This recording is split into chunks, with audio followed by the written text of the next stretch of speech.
Hallo, hallo. Onthou ons lees uit Exodus nie. As God sê dit staan daar, glo ek dit is waar, finish en klaar. Alles wat in hierdie Bybel staan is die waarheid en ons glo dit. Okay, ons lees nou van Moses wat so kla en hy sê ek kan nie praat nie. Ek dink die Here was ons vermoeg vir hom om te sê, "My genade, ek het nou gesê jy moet dit doen en ek is by jou. Die groot ek is, die almagtige God. Ek is by jou, ek sal jou help." En hy sê nog steeds, "Maar ek kan nie." God is seker al baie dikbek vir hom nie, maar God word nie dikbek nie so. Hy sê te vir die Here, "Maar hoe gaan die Farao ooit na my luister?" God sê vir hom, die Here sê te vir Moses, "Let op! Ek gaan jou soos 'n God vir die Farao maak. Jou boetie Aaron sal soos iemand maak wat God se boodskap vir mense bring. Hy sal jou woorde vir die Farao gaan oordra. Alles wat ek jou beveel het, moet jy vir jou boetie Aaron sê. Hy kan dan dit weer vir die Farao sê, sodat hy die Israeliete uit die land kan wegstuur. Maar ek gaan die Farao hardkoppig maak." Wonder hoekom? "Ek sal dan baie goeie rede hê om tekens en wonders in Egipte te doen." Dit is hoekom hy die Farao hardkoppig gemaak het, sodat God sy almag kan wys hoe sterk hy regtig is, nie? Selfs dan nog sal die Farao aanhou om te weier om te luister. Ek sal dan reg wees wanneer ek op Egipte afstorm en groot rampe oor hulle bring. 'n Ramp is soos 'n verskriklike terrible ding wat met jou gebeur. In dieselfde tyd sal ek al die families van Israel uit Egipte wegvat. Yeah. Wanneer ek Egipte gryp en die Israeliete onder hulle laat wegtrek, sal Egipte agterkom wie ek, die Here, werklik is. Die Here gaan nou vir Egipte wys, ek moet jy mors nie met God nie. God is groter en sterker as almal in die hele wye bestaan van alles. Moses en Aaron het presies toe net so gemaak soos die Here vir hulle gesê het. Die tyd toe hulle met die Farao gaan praat het, was Moses al reeds 80 jaar oud en Aaron 83. So hulle was al bejaard, maar onthou daardie het die ouens mos verskriklik oud geword.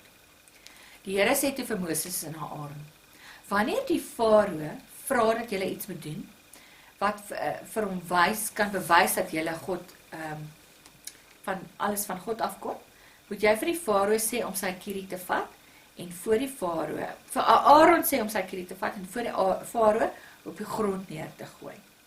Dan sal dit in 'n slang verander. Moses en Aaron het toe by die Farao aangekom en presies so gemaak soos wat die Here gesê het.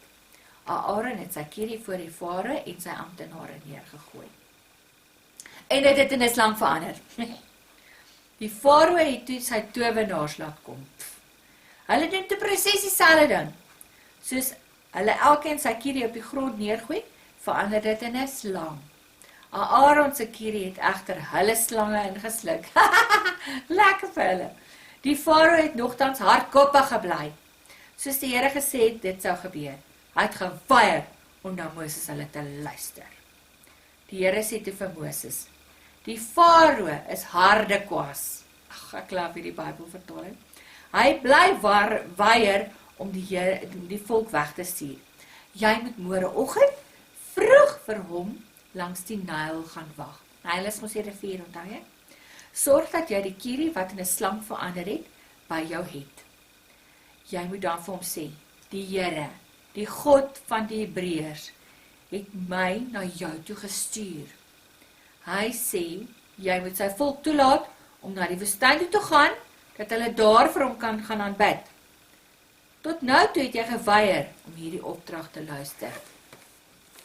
Die Here gaan jou nou dwing om te erken dat hy die Here is. Ek gaan met hierdie kierie in my hand op die rivier se water slaan. Die water gaan dan in bloed verander. Die visse in die rivier sal almal vrek.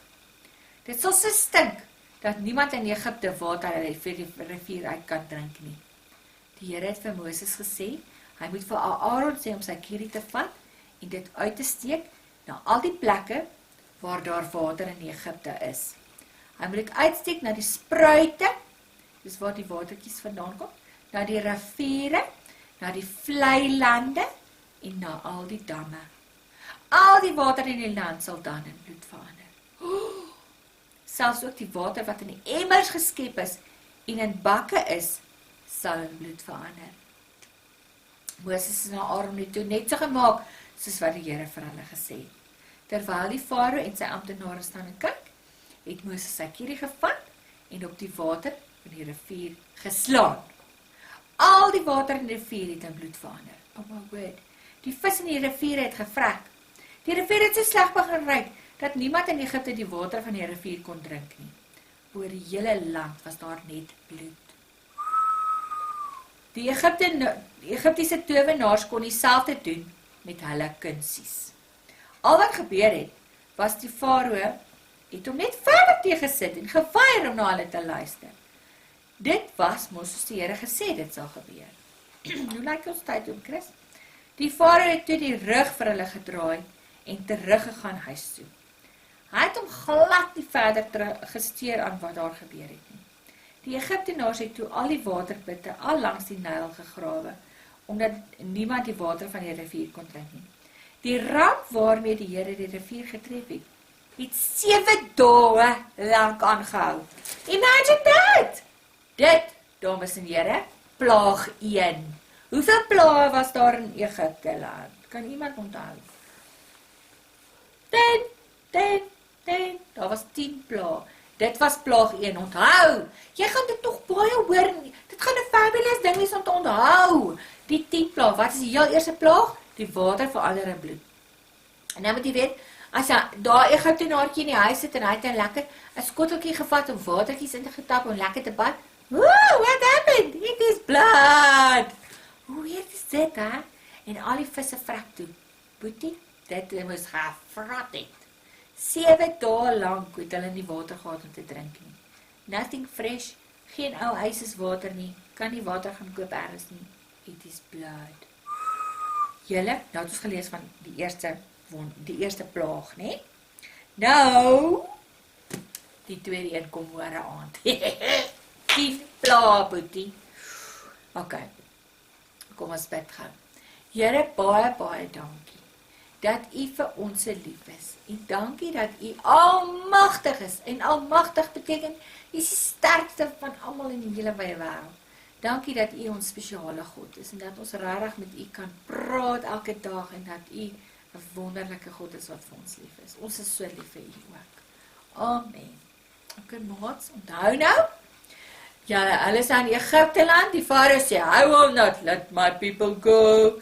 En hier sê Moses, OK, as jy dit nie gaan doen, gaan jy sien wat gebeur, ou boetie. En hy vat sy kierie, en hy sit dit in die water, en hy sê, hierdie water gaan nou bloed word. En die Farao sê, ag, whatever, en hy draai om en hy stap weg. 7 dae lank, plaag 1. Nou moet jy weer, dan moet nog 9 ander terrible goed gebeur, voordat die Farao eers ietsie gaan sê. OK, môre aand lees ons verder. Ek kan nie wag om dit vir julle te vertel. OK, jy moet lekker slaap weer. Love you, bye!